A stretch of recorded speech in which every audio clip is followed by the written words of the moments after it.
Hello all, my name is Zara Zaidi. I work at Dark Matter Labs and I'm very honoured to be part of this brilliant team that you're seeing online. And there are just a few of the many contributors that have made this project so worthwhile. Thank you for joining us today for the launch of the Planetary Compendium. This is an evolving wunderkammer of planetary governance.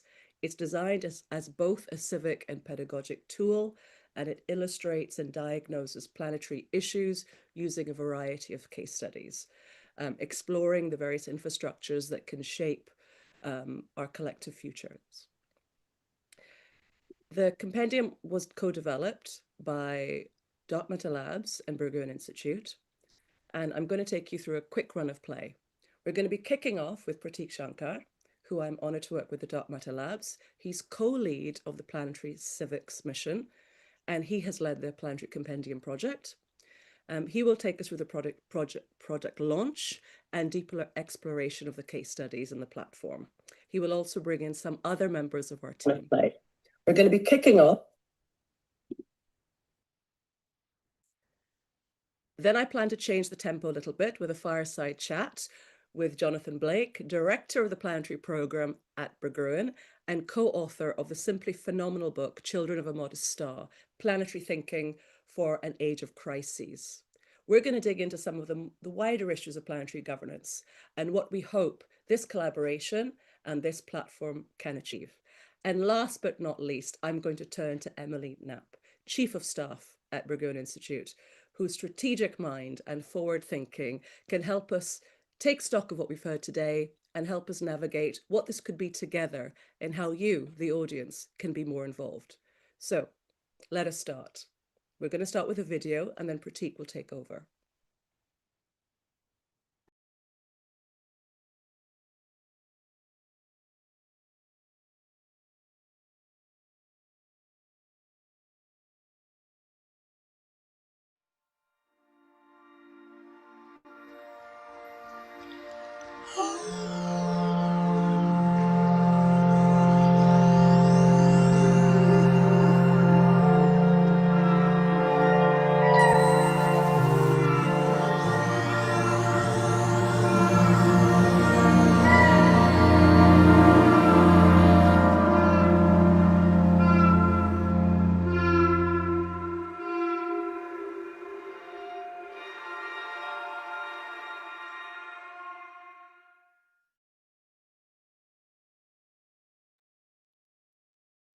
It is my honor to formally present the Planetary Compendium. You're looking at the platform now, and I encourage everybody watching to go to governtheplanet.org right now. It's live so that you can explore the platform yourself while we unpack it a little bit. And while you do that, let me take you through a little history of the project itself. We started working on this more than a year ago, and began with a somewhat fundamental question. I think planetarity as a discursive space is quite wide. It has a storied history and has had many great thinkers historically and even today who've contributed to constructing and challenging that imagination. So we were sort of tasked with the same question: what do we mean by the planetary? And I was fortunate to run a series of workshops along with my colleague, Alexandra Becker, who co-held this project with me. So we ran a series of workshops last year with Berggruen, our collaborators at Berggruen, as well as Dark Matter Labs, to try and build a typology or a matrix, basically, that captures the different aspects of planetarity, and more importantly, captures the sort of stakes that we're trying to appeal to. One of the biggest things that we were keen on was to do this in a way that is actionable, that goes a step further from the sort of ontological provocations that a lot of planetary discourse is built around.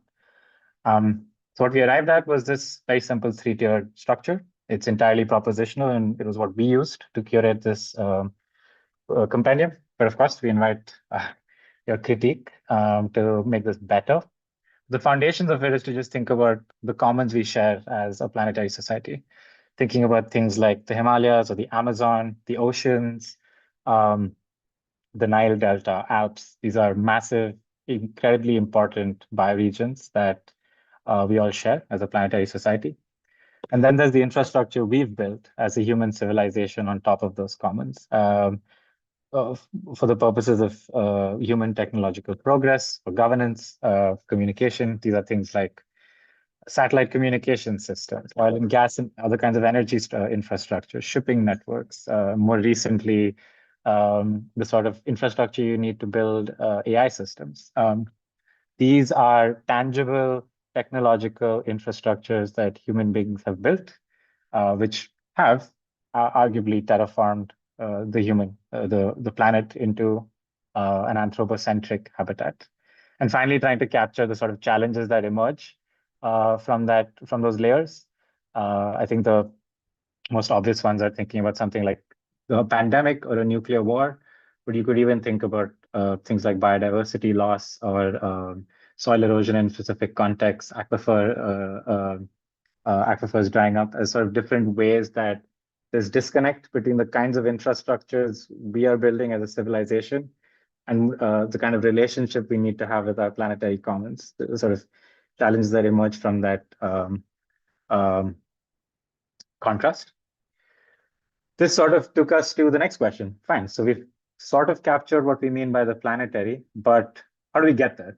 And we realized the need to sort of define this current moment and try to capture some shifts that take us from globalism, a globalized world as we are in right now, to what we could consider a planetary paradigm. And I think a fundamental question there was to challenge there was the fact that we have primarily built anthropocentric systems, that there are more than human machine agents now involved in our civilization that don't necessarily get to participate in our democracy.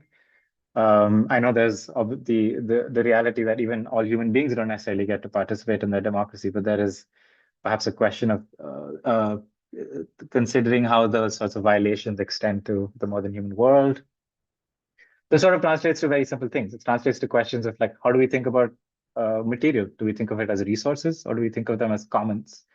How do we think about security? Do we think about it from the perspective of protecting our own interests, or do we realize that as a planetary civilization, our vulnerabilities are shared more often than not?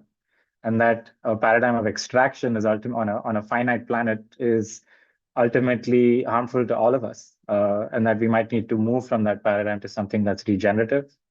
That we might need to recognize moments of crisis as signals of our crumbling infrastructure, as moments that demand transformation. And we were trying to think of this in the broadest way to try and capture what we mean when we talk about moving to a planetary paradigm, which brought us finally to the sort of curatorial determinants we had. That kind of we use to define what cases we would include in the compendium. So in the broader sense, trying to capture planetarity is not just sort of a novel idea that's emerged now. It's something that's existed in the discourse for quite a few decades, but in practice in different kinds of societies all over the world for many years into the history, into shared history. It just might be that we never called it planetary at the time. We wanted to point to certain moments of fracture, these fissure points in our international landscape right now that may be opportunities for planetary innovation. We wanted something that fundamentally challenges this sort of crisis of imagination we have in this moment. That we can't seem to think beyond the confines of globalized neoliberal capitalism, and try to see if we could speak to the imagination and really spark some curiosity about what's possible. And finally, that we design something that's fundamentally actionable and allows all of our viewers to and readers to build on what we present, as opposed to just be move a step ahead from provocation to something that's actionable.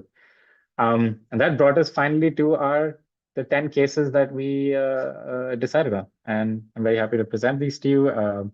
If you're on the platform right now, please do look at them. I'm going to try my best to quickly give you a summary of all the case studies in 2 minutes. I'm going to start with the case that our collaborators at Berggruen led, this is Jonathan Blake and Neil Gilman piece. It looks at the International Atomic Energy Agency and the ways in which it required countries to cede some of their sovereignty for the purposes of um, international nuclear safety, and thinking about how that relationship to sovereignty might be give us there might be lessons there for how we might construct a planetary institution. Alexander Robinson wrote a piece on Owens Lake in California about a lake that was destroyed as an outcome of certain policy decisions in the early 1900s and the sort of policy, legal governance innovations that have happened since then, and what we can learn from that in thinking about repair. Kate Armstrong at Interspecies Internet wrote a piece on how we value whales in the human consciousness. And she does this through the lens of listening and communication. She takes us back to the moment where whale song was first popularized as which itself is sort of an anthropocentric framing of whale communication. But what it did was create a sort of emotional way for human beings to relate to whales as living beings, and comparing that to more recent innovations in things like AI decoding of whale communication, things of that nature. Between the Creators, with a collaboration with Open Lunar Foundation, this was a tabletop. This is the case study itself is a learning report of a tabletop wargaming simulation we ran at the International Aeronautical Congress in Sydney in September. We basically ran a simulation of a possible future where the moon is, which is obviously becoming an increasingly sought after um, site of resource primarily, and trying to think about what sort of governance infrastructure we might need and what would happen in the absence of that, what sort of crisis situations might emerge in the absence of that. Next was a piece that Claudia Ferrini wrote for Embassy of the North Sea. This builds off of some of the experiments that the Embassy of the North Sea has been doing to try and develop the North Sea itself as a political actor, to think about the sovereignty of an ecological entity. So she takes those ideas and pushes it to 2050 and writes a series of describe a series of speculative policy instruments and governance instruments that might bring us to a moment where the modern human world is an active participant in our democracy. James Ledgard wrote about his project Tehanu, which is trying to develop infrastructure for animals, gorillas in this example, to participate in the human financial system. Stephanie Fisher and Anthony Burke wrote a speculative article that suggests ecosystem assemblies and a series of other innovations are capable of postponing a tipping point in one of the most important bioregions of the world, the Amazon. Dr. Molong Bole from Open Cities Lab and Caroline Polyclear from Next Learning and Parties for Tomorrow, they compared Nairobi and Berlin as two different kinds of laboratories for the planetary, suggesting that the city, considering that it is a melting pot, considering that this is a critical knot of so many different kinds of international supply chains and flows of people and cultures, they might actually be a better unit for engaging with planetary politics as opposed to a nation state. And they kind of speak to their experiences in Nairobi. Amla writes about Nairobi, and Caroline writes about Berlin, and takes us through some of their learnings there. Stanley Chen wrote a really cool climate science fiction story that looks into the dangers of geoengineering, specifically the dangers of cloud seeding and what could lead to something called cloud theft. You know, precipitation doesn't emerge from thin air. So, so cloud seeding isn't just creating it, and it's obviously stealing it from somewhere else. And we're trying to take that moment to an extreme to think about what sort of an international incident that might create and how we might go about resolving it. It's a very fun fiction piece. And finally, the piece I wrote with Alexander Pecker at Dark Matter Labs was we interviewed a bunch of people in the Hindu Kush Himalayas, folks in the military, including my own father, who I believe is listening to this right now, pastoralists, people working on glacier conservation, people working in international relations, and trying to capture the different kinds of risk paradigms that exist in the Hindu Kush Himalayas and how they might intersect. So to kind of challenge the primacy of the nation state as being as being the primary sort of paradigm for security, and trying to think about ways in which we might need to engage with other paradigms of security alongside the needs for national defense. That's the 10 cases we have.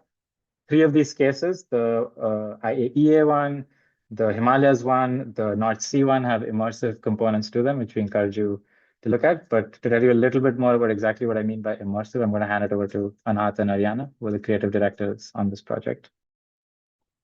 Thank you, Pratik. Hello, we are the creative directors of the project. I'm Anahat, this is Ariana, and we are really excited for this project to finally be live and to be experienced by all of you.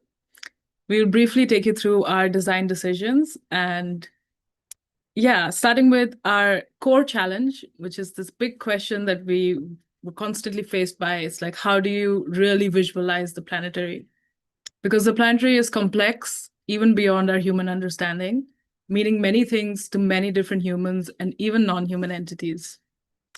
Yeah, and what you see currently on your screen is from our very first mood board, when we were actually trying to answer this question from the beginning. And we must admit that the task was quite challenging.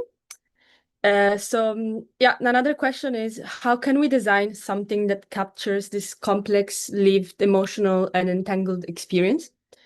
Yeah, we can go to the next slide. And before diving in, from the beginning and during the entire project, our honest intention was to include as many perspectives as possible. Not only our perspective, Dark Matter Labs and Berggruen Institute perspective, but literally as many as possible to be coherent with the idea to talk about the planetary. So as you can see, we added a little asterisk intentionally, because of course, we were limited in time, also human ability, and many other limitations. And again, to be honest, with what is really possible in the frame of a digital format. So this was our preliminary intention. We can go to our first. Yes. So we will quickly summarize for you our 5 intentions throughout the project. The first one being the difference between planetary versus global. We wanted to shift from the idea of the global into the planetary by treating our commissions as collaborations. One of these examples is the intro animation that you've just seen, is a form of dialogue between the animation and the motion design team, and the final outcome is very much shaped by them as much as it was by us. The planetary also means complexity over simplicity. Yeah, of course, it's impossible to depict all perspectives, but at each turn, we choose to visualize the entanglement and share all what is happening, reacting, activating at the same time, and also not. And also, we wanted to include the invisible. The invisible, that was the hardest part to actually visualize and not visualize, because entanglement is not always visible, like consequences, actions in time, microbes, and so on. And we can go to the second point, which is entanglement by design. And to the next slide. Yeah, thank you.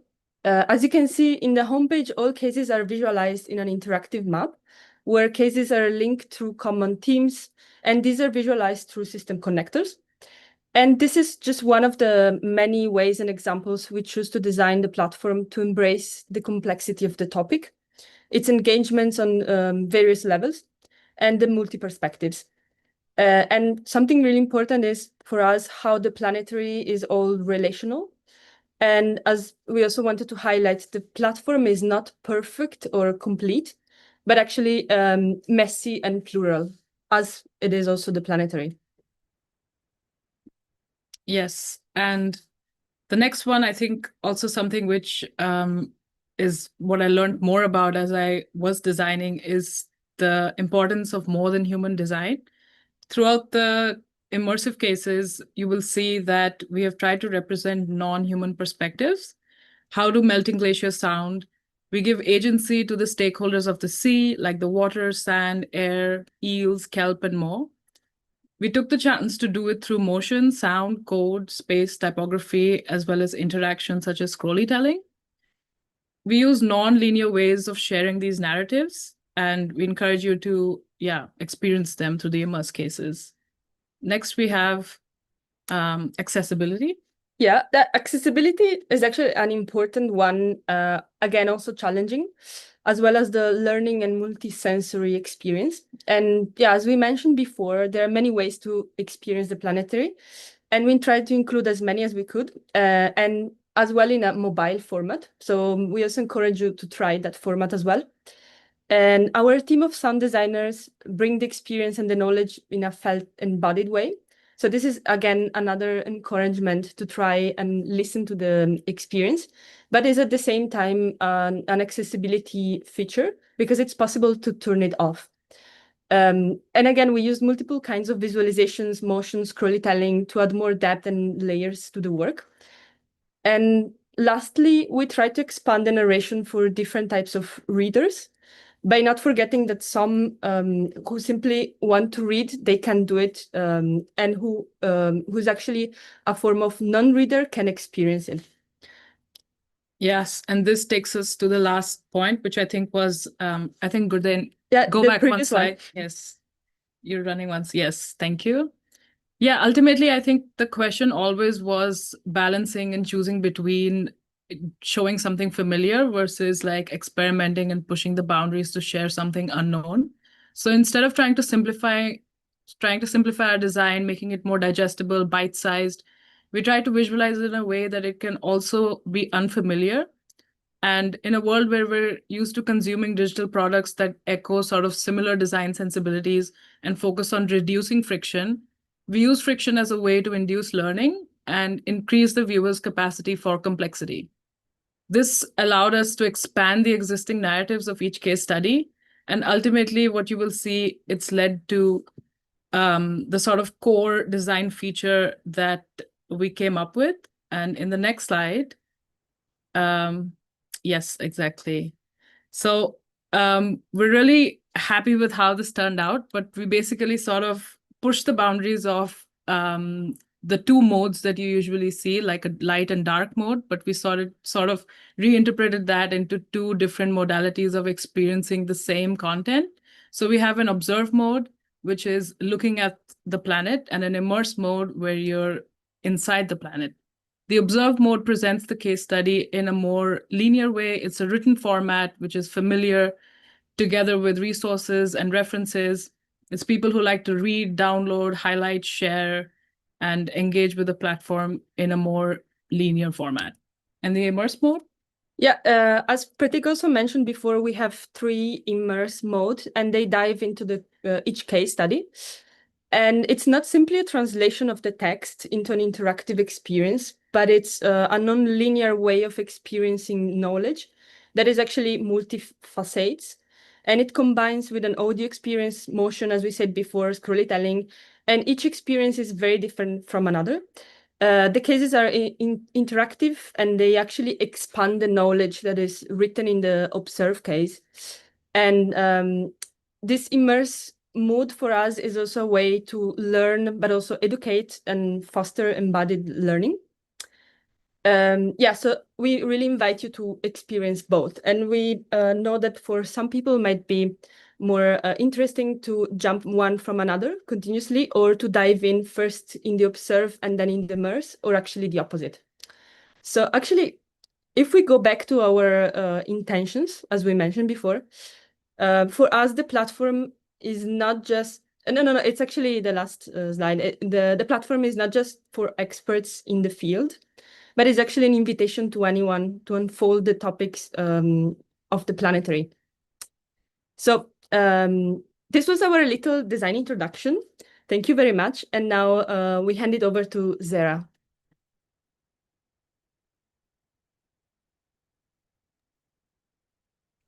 Fantastic. Thank you so much for that. Apologies for my voice, recovering from a bug.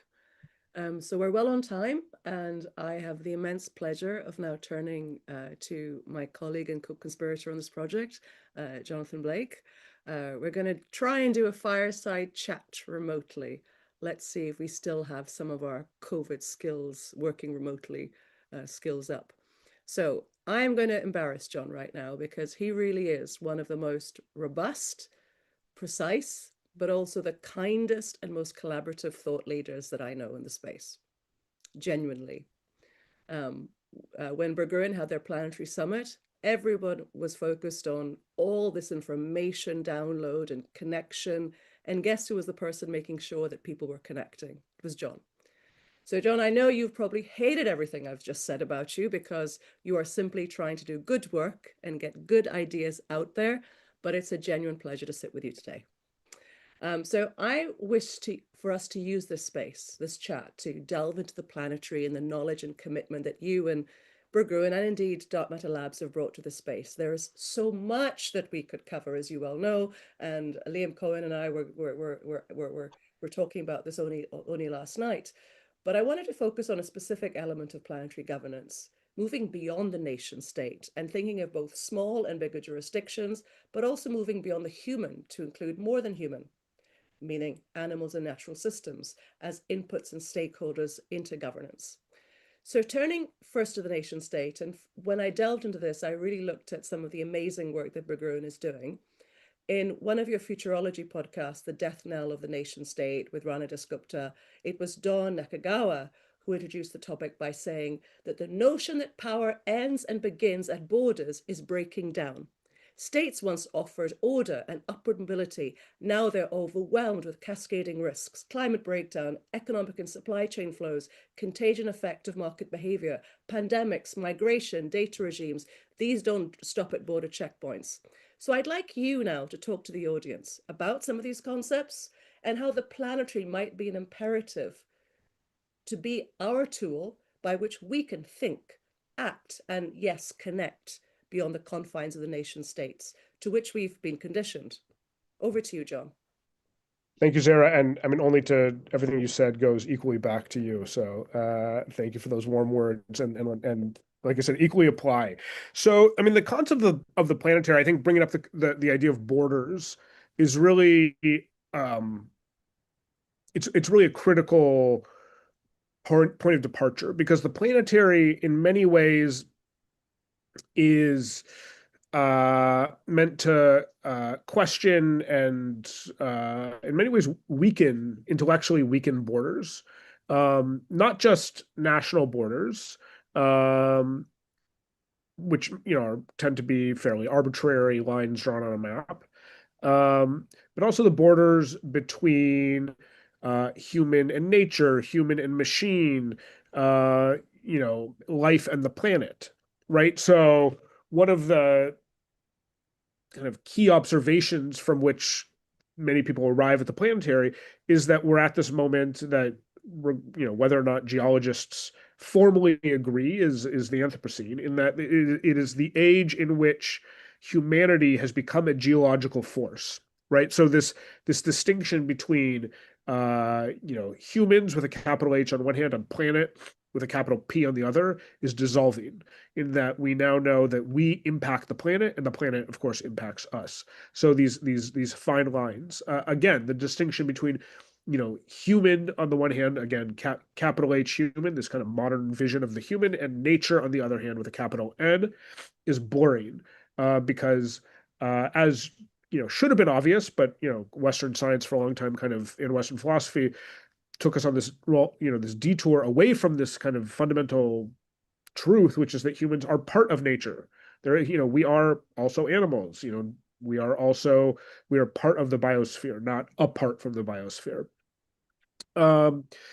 So this blurring of boundaries, this kind of like questioning, rethinking borders is central. And of course, one of the primary organized borders of modern life is that of the nation state, right? There are currently 100, excuse me, I apparently seem to have gotten the bug that is leaving you has traveled through the internet to me. Connected, entanglements. Yeah, exactly. And another blurring of boundaries. So the national boundaries, which are in many ways extremely fundamental and shape so many aspects of our lives. Look back to COVID, right? What was the very first thing that people did, and which it was return to the state where you happen to have a passport from, which is still basically is more or less where you were born. And we closed borders, people couldn't move, things couldn't move, etc. So this was the kind of gut reaction that I think was very revealing. Even though this virus itself doesn't respect or know about borders, the human response was to entrench borders. So, but of course, national boundaries are a product of a very specific history, right? So the nation state, as we kind of now see it all around the world, literally covering the globe, except for very few small patches of land, are independent sovereign nation states. But these emerged via very specific social, political, and economic processes at a very specific moment in history, emerging kind of first in the contemporary form in early modern Europe, and then spreading throughout the world until becoming a global phenomenon. Really, in the mid 1960s is when it finally became kind of a fully global form of governance. But of course, there have been many other ways to live, collectively, and the nation state is kind of the one that's emblematic of modernity. But there are others. So this question of now we're encountering, I think, like you said a moment ago, all these issues, whether they're the virus or the virus that is apparently closing my nose as we speak. And the climate change, animals, forests, oceans, weather patterns, all these things just flow through the Earth system, which is a fundamentally different way of thinking about this place than the nation, right? Placing yourself as in a specific geographic location as it relates to the biogeochemistry of the Earth is quite a different way of thinking, as opposed to here I sit in Los Angeles, in California, in the United States, in North America, et cetera, et cetera, et cetera. And the planetary framing or the planetary framework is just, gives us a very different vision away from this kind of, I am here in a specific nation state, and my loyalties therefore are to the citizens of the state is a different vision than the one that says I'm here on this planet, and maybe thinking about loyalties in a different way, and so. Yeah. I mean, I really liked what you said with flows. Because it's not that we're trying to say the nation state doesn't have value. Of course, it has immense value. We're not trying to, create a new, but we're providing greater options, adjacencies, different ways of seeing, I think, and being that allow us to look at these flows. One line that Dawn said in that podcast was, how do we build belonging in a world where people cannot stay put? What politics actually serves the species in motion? So when you're looking at all of these flows, they don't respect these administrative layers.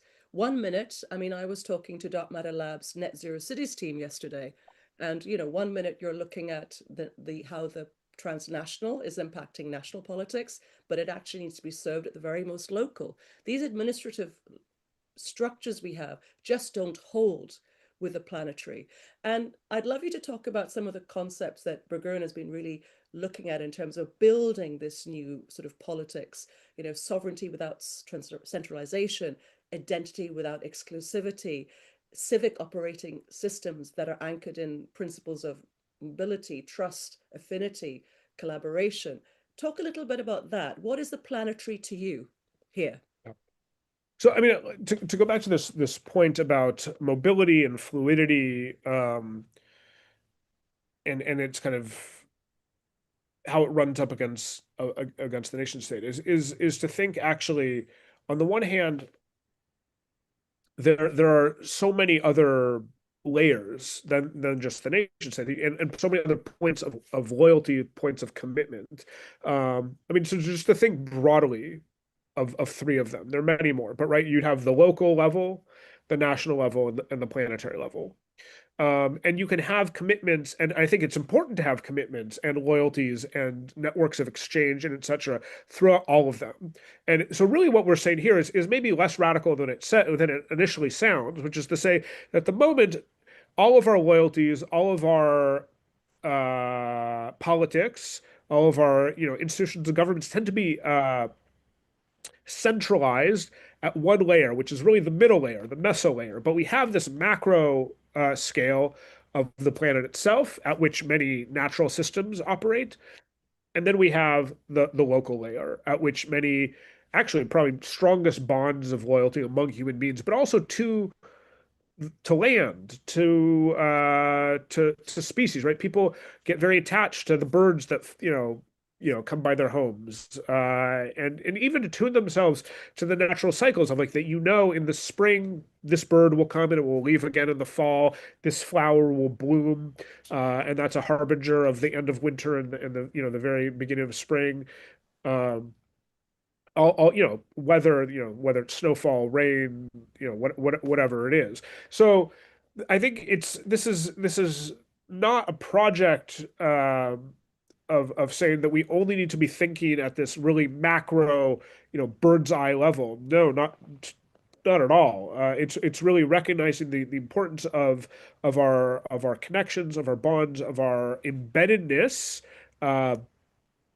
In particular places. The question then is, what do you do when your particular place is impacted by processes that occur on the scale of the planet? So for example, to take one particular place, I live about 5 miles south of the Pacific Palisades, the neighborhood, or one of two neighborhoods in Los Angeles that was burned to the ground back in January. And this place,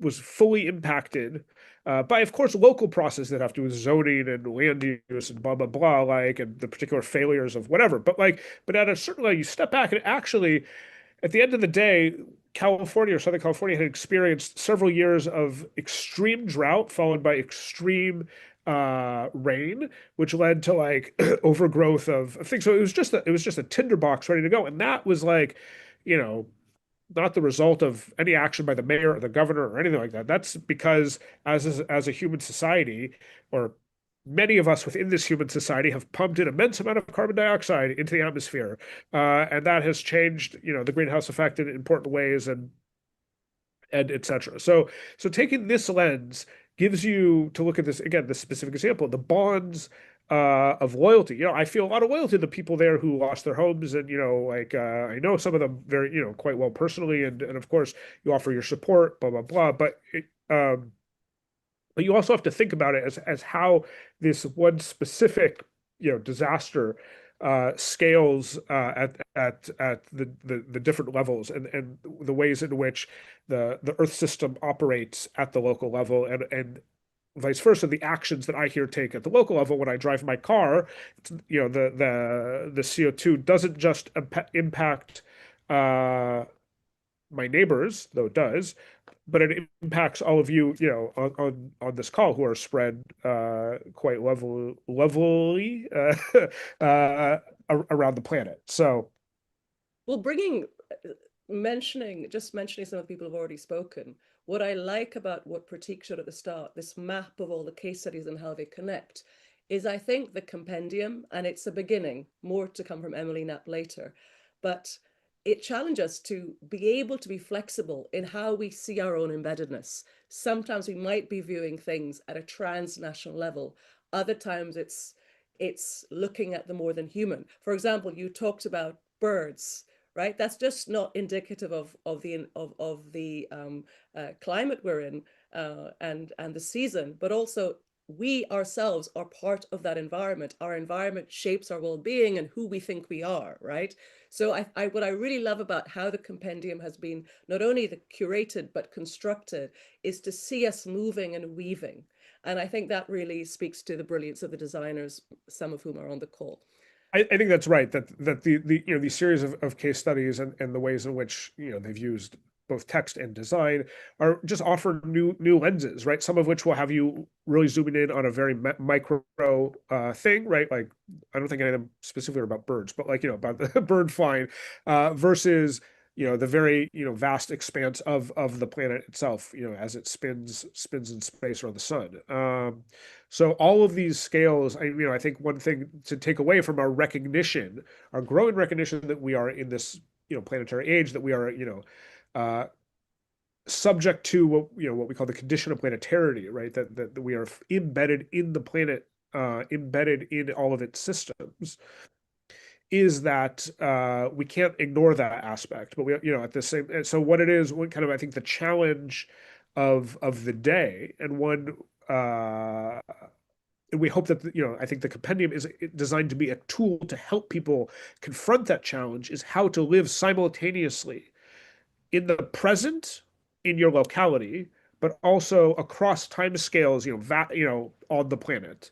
So, and these just require thinking, not in the 24-hour news cycle, not in the 4-year election cycle, but also in geological time, but also at the hyper micro, you know, hyper, not micro, but the hyper fast time of you know, of electricity and AI and all that. You know, so on the one hand, you know, temporally, and again, like the thinking on the one hand, both of how I relate to my neighbors and how, you know, we build bonds of solidarity with them and work towards a better world locally, but also, you know, regionally, nationally, you know, and at the scale of the planet, because this is work that takes all of us thinking, you know, across geography, across time. So, and Absolutely. hopefully, yeah. So hopefully, this is one more tool to encourage people to think that way and to act that way.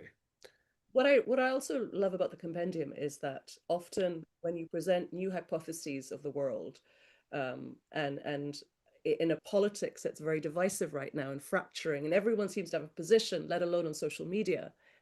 You know, when you talk about things like humans have separated themselves from the very natural world that sustains them, it can be extractive, one which we don't learn from. You know, for some people that doesn't hit home, but it's true.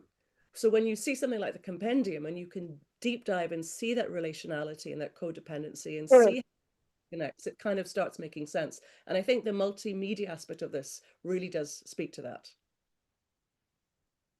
I agree. You know, it's designed, like I said, it's. I think what we've done is, you know, by working with such fantastic designers, is make it appealing to people. You know, I wrote a 300-page book on this topic, and I fully recognize that many people are not going to spend their their limited time reading that. So this is another angle into that, because I think these arguments are for everyone. This is not designed to just be for some small layer. You know, we are all on this planet. We are all in it together, and it can't just be some small, you know, segment of the population that kind of has access to uh, uh, this lens. You know, it's going to take all of us, and so this is, again, is a first step, because um, some people, you know, won't have access to this site, and you know, there still needs to be ways to do this, because at the fundamental level, like I keep coming back to this thing, we're all on this planet and we're all on it together. We will, you know, thrive together, or we will suffer together. And you know, it's important to recognize that, you know, there will be some people suffer more, some people suffer less, blah blah blah. Like, you know, we know all of the inequalities baked into that, but at the fundamental level, I mean, sorry to those who think we're going to reestablish a civilization on Mars, but we're not. We're here. This is there is no planet B. So yeah. The future is now. So interestingly, Indy Johar, one of the co-founders of Dark Matter Labs, he's just finished speaking at the Biofutures Forum, and in the presentation that he posed on governing long term was, in the future, what will it mean to be human? And that was a really interesting question to me. And some of the case studies start making those comparators. You know, just I'd love you to talk about one or two that inspired you. I mean, for me, the interspecies money to Hanu. We're doing Pratik and I are working on a project in the Pacific on whales ecosystem regeneration. So the Whales and Ecology of Value project was amazing. North Sea and marine democracy, and the Amazon tipping points. And I know you yourself have done so much on multi-species constitution. So I'd love you to delve into this by looking and exploring one of these areas, if possible. Yeah. Well, so I mean, I agree that the ones that kind of talk to multi-species, the Tahanu and yeah, the interspecies money idea, as well as the North Sea, the MC and the North Sea are really in many ways speaking to the same core idea, which is how do we include non-humans into our governance systems? Like how do we make decisions that affect these other creatures or other systems in ways that include their voices? And I think these are really exciting because they're taking something that on one hand sounds purely sci-fi and showing, no, actually, maybe, that through experimental work we can try these things. That these are people who are like, and these are not, we have some speculative cases that try and explicitly think about what the future might look like, but these things are happening in the present. Small scale. I'm not, I don't expect any of these things to spread around the world overnight, but the fact that they're happening, that we start to see these shoots coming out of the ground or the water in the case of the Embassy of the North Sea, is extremely exciting. And I think they really do, to somebody coming to the site, checking it out, looking around, like, oh, hey, like, maybe even thinking at the beginning, oh, this is sci-fi, right? Like, and like, oh no, this is real. Like, you can go to the actual websites of these organizations and see that, they have made exchanges. There are gorillas in Rwanda that have paid local residents, human residents, to do things for them, like removing traps and doing some ecosystem restoration. So anyway, I think that stuff is super inspiring, because we're only at the beginning of this political transformation, and it's going to take a lot more experiments to see which ones work. Maybe in 10 years, 20 years, we'll look back on those two specific cases and be like, they were interesting at the time, but they didn't work.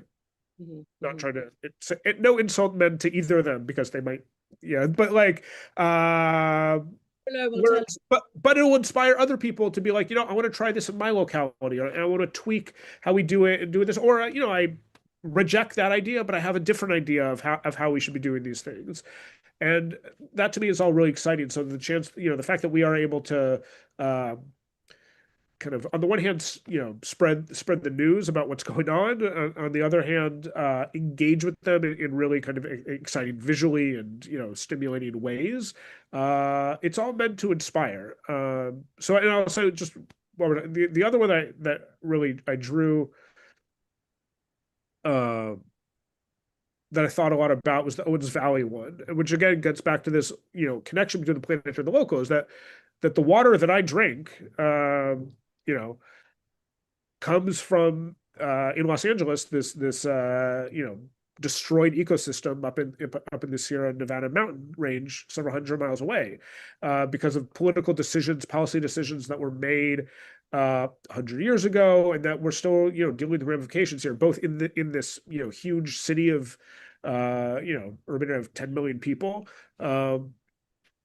But then, of course, up in where the Owens River Valley is, like where our ability to live required sacrificing this vital ecosystem, and how we can now try and restore some of our mistakes, because I think that will be a lot of the work of engaging with the planetary in practice. Will be trying to fix some of the mistakes we made in the past. And so I think that was really interesting, and for me, poignant example of how that can be done.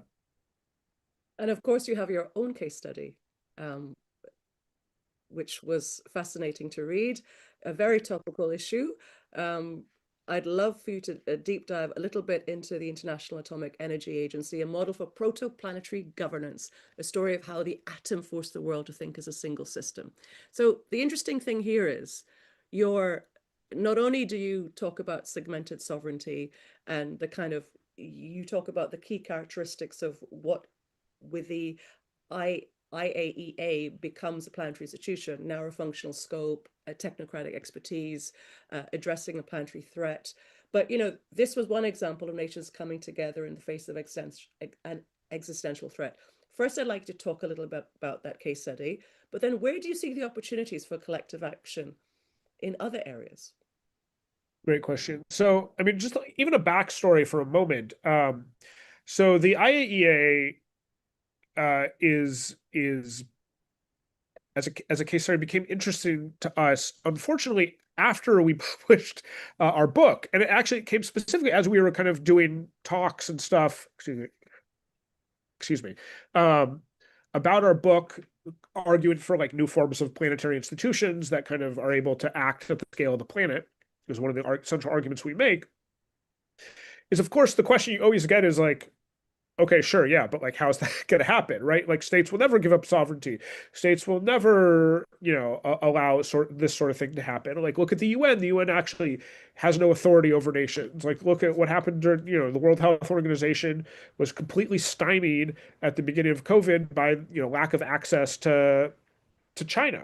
You know, at the end of the day, these global governance organizations work for the nation states. The nation states don't work for them. So like, how could this happen?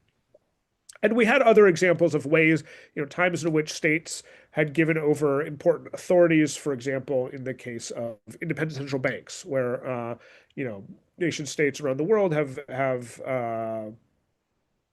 given up some, you know, very important authority to a you know, still a national institution, but it's it's supposed to be out of politics. So but then we kind of came across the IEA as another example of this. And like I said, it's not in the book, but now we kind of took this opportunity to put our argument out there in the world, which is that here's another example of a time when nation states gave up actually very important element of their sovereignty, and we call it segmented sovereignty because it's not, you know, the IE does not have sovereignty over, you know, lots of things, most things in a nation state, but they do have authority over you know, nuclear materials and have, you know, most importantly, this ability to do basically spot inspections.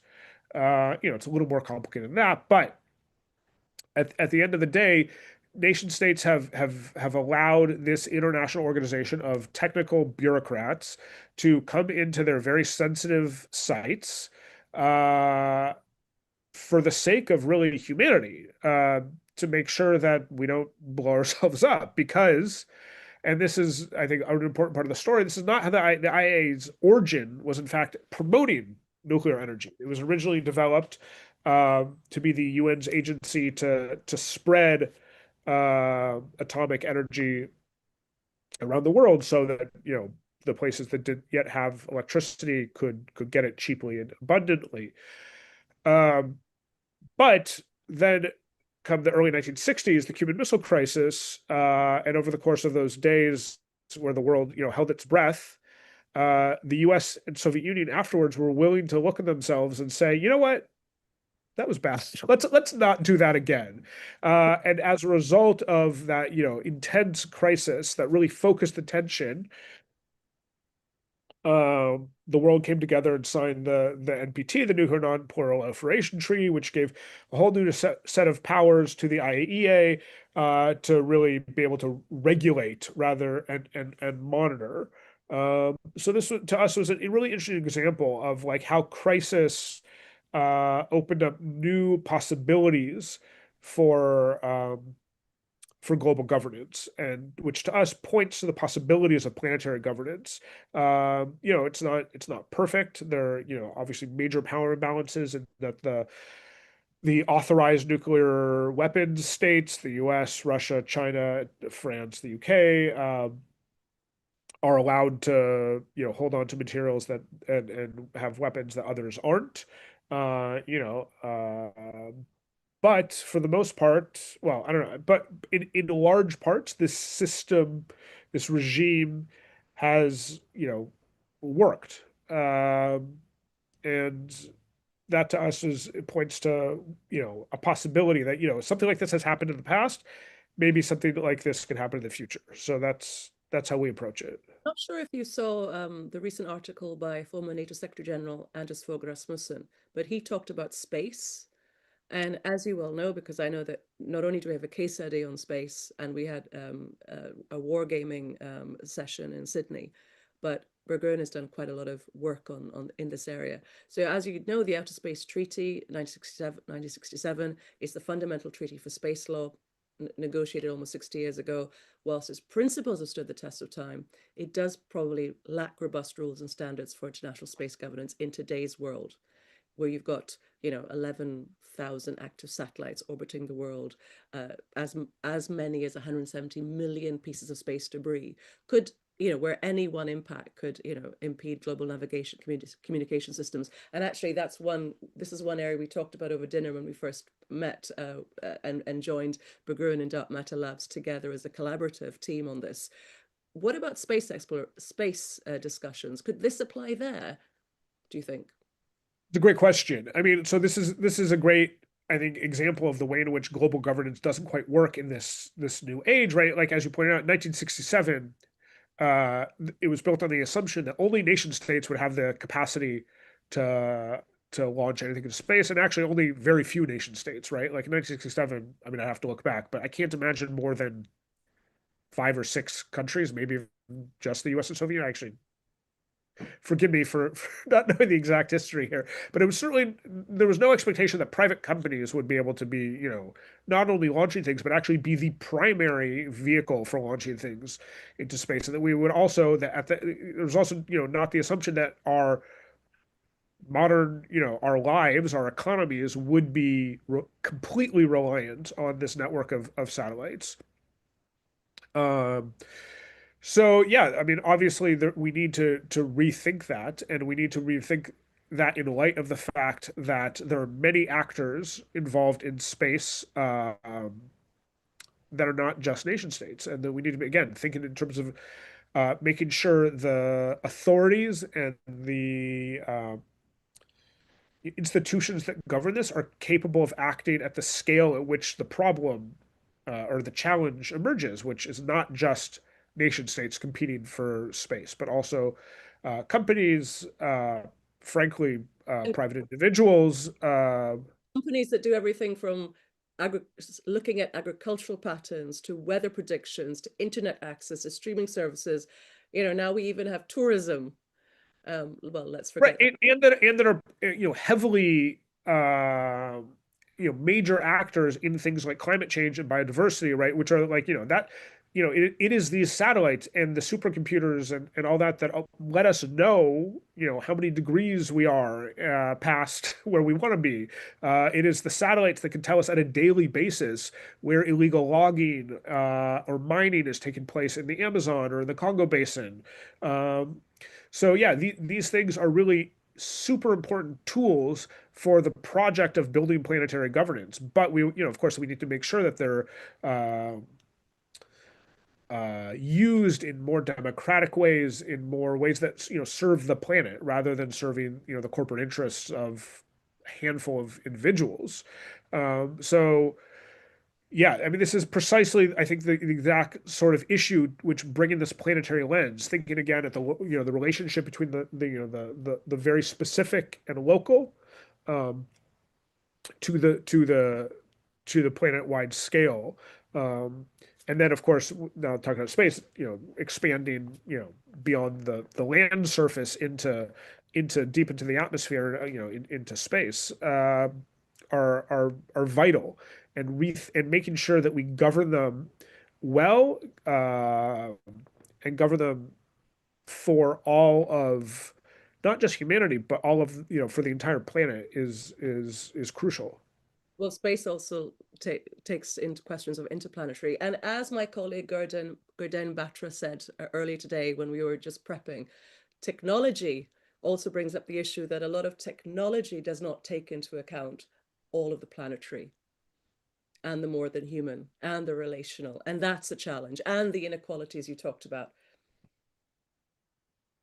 Indeed. But on that note, I think I want to thank you, John. I think we should probably pause there.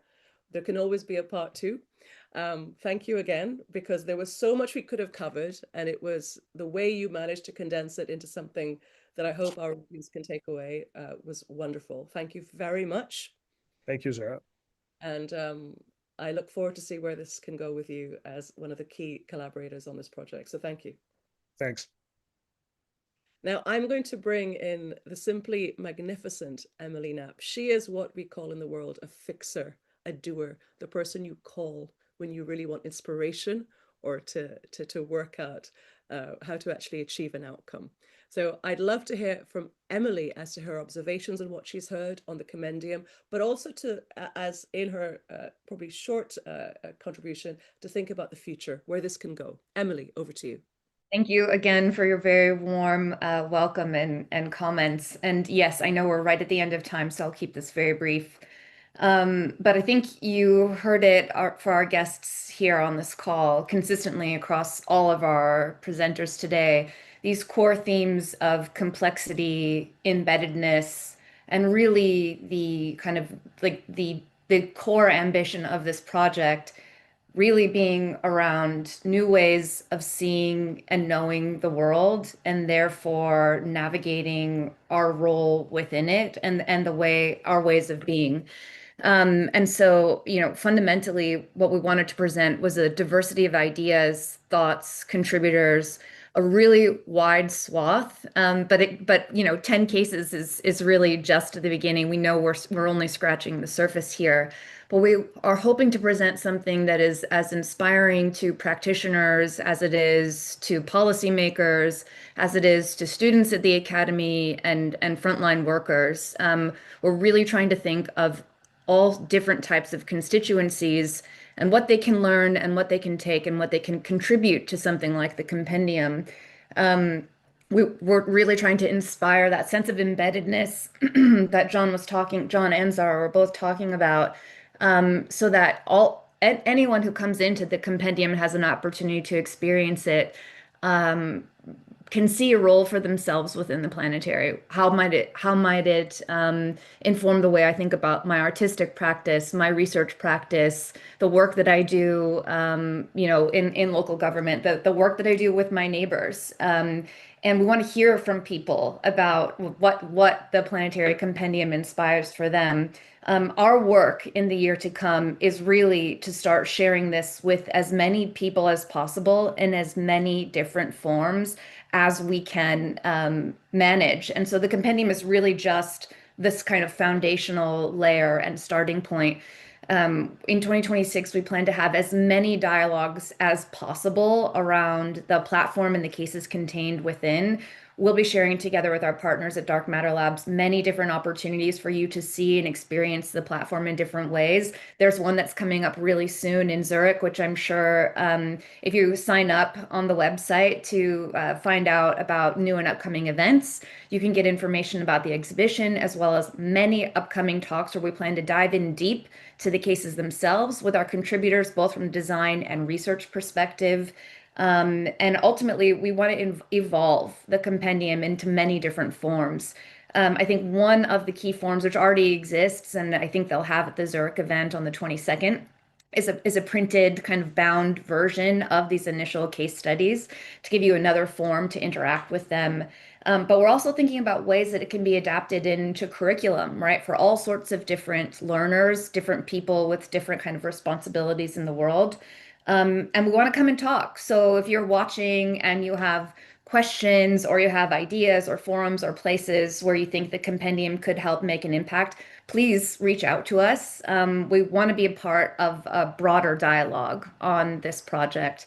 And we want to invite as many people to contribute and collaborate as possible. I think our designers, Anat and Ariana, really covered off on that core ambition from the beginning. We see this as a collaboration. We don't see ourselves as owners of this idea or this project, but just people who want to invite you into this conversation. So we hope you'll be a part of it. This is really just the beginning. And I think I'm going to hand it over to Pratik for our ultimate closing comments. Pratik, over to you. Thank you. Thank you, Emily. Thank you, John and Zara, Anat, Ariana, everybody for sharing your perspective on the project and how it's come together. Yeah, I know this was a very short 1 hour to digest quite a few concepts, but we're hoping the compendium is going to be a meal that keeps giving. You can spend your time with it. I also want to foreground by saying we're not pretending to be, I don't think we want to be experts or claim that this is the only way to do this or that these are the only kinds of things you can think about. I think the point is to be provocative, but the point is to be to ground that provocation in something that feels real. And I hope you can find some threads of that as you go through it yourself. As we come to the end of this, I just want to take a quick moment to thank everybody involved. It's been a really, really massive team of people and a great labor of love. Very quickly, Alexandra Becker, who's not here today, who teaches at the New School in New York City, who did an incredible job conceptualizing this entire project with me, and all of our other collaborators, Anat Kaur and Ariana Smaron, who you met earlier, who've done an incredible job. Andrea Zaccuri, whose studio I'm sitting in right now, Francesco Castrovilli, Alessandro Miracapello, who developed the platform, Kudan Batra, who's right here actually, who's operating everything, and the DM Civic Tech Studio for all their support. Liam Cohen, who managed the entire operations of the project, helped us with the curation. Catherine Miller for sorting out all our contracting for the 1 million people involved in this project. Nitin Shamsuddin and Meera Shenoy, who for the incredible sound design, they're also doing a live performance on 22nd if you come for the event in Zurich. Pratik, Pratik and Tina Thomas from Studio Kokachi, who did the animation, and an incredible roster of illustrators, visual storytellers. Plain Van Ruin, Hujong Lee, Sana Bansal, Shazil Malik, Zainab Zulfikar, as well as Ben Pollock, and John Cook at Climate Cartographics. Also my friend Irina Wang for coming in last minute to help us copy edit this thing. And of course, all of our writers, everybody else we interviewed. Personal shout out to Major General Shankar, Ashok Swain, Arupjyoti Sakya, Lobsang Wangtak, Nisha Subramaniam, who were kind enough to give me some time for the case study on the Himalayas. I guess there you have it. The website is now live, covertheplanet.org. You go to the last slide. Yeah, go check it out. Tell us what you think. Tell us what you liked. Tell us what you hated. We look forward to hearing from you. There you have it. Have a nice evening, everyone. Thank you, everyone. Bye-bye. Thank you.